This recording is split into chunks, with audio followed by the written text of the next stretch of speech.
لگور پیزانین مالپر چافدریکرنا فرینان flightaware.com جبراوشا کشو هوایا نباشو زیده بونا توجبوین آمکرون لامریکا در روژا سر سال دا زیده ترین 2000 گشتن آسمانی یه نافخوی و نافنتوی هادن پاشخستنیان هلوشاندن. قلا بالغه که ایک جارزور لفروخانه اوهریو لشیکاگو دروز ببو.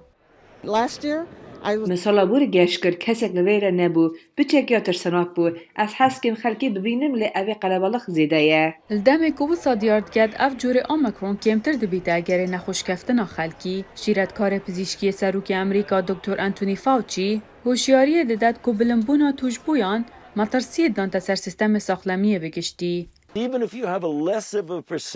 اگر ته هجمارکا گلک زیده یا خلکی هبا و ویروس ورگرد با اگر کو چند کمتر خلک به نخوش بکون جی ده هر هجمارکا زور یا نخوشان هبا کو هوجه نخوش خانه بن ام توی خمیدانه کو اف یک فشار نخوش خانان دروز بکه دمه کو دوی هفته دا زاروک ده وگر نو خواندنگهان پیاما فاوچی هر زلال دمینید. از دخوازم کو دایبا واکسین کرنا زاروکین خواه برجدی ور بگیرن. لبرخوکرنا ماسکان لخواندنگه هان اشکنینان بکن دا کو بمین الخواندنگه هی. دیارکرنا وان خواندکارانیه کو تکلید گل توجبویان هی.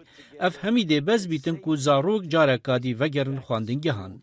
شاردار نیویورک اریک آدمز یک روژا اکشن بسیند خاری گوتا برنامه تسویکی آی بی سی مزنترین باجر والاتی آماده جبو دست بکرنوه خواندنگهان. به پشکنین کرینه ام ده روشکا آرام دروز بکین. ده زاروک نخوش کفتی دست نشان بکین و جوی دره و گوهزین و اگر یک دپوله که دان نخوش بکوه افنای و واته کو همید نخوشن. آدمز دبیت شاردار نیویورک دم کل باجری بلندترین هجمار توجبویان جبر آمکرون دیتا تومار کرن. اول روژا دوشنبه ده خواندنگه لطوا باجری و بنفه.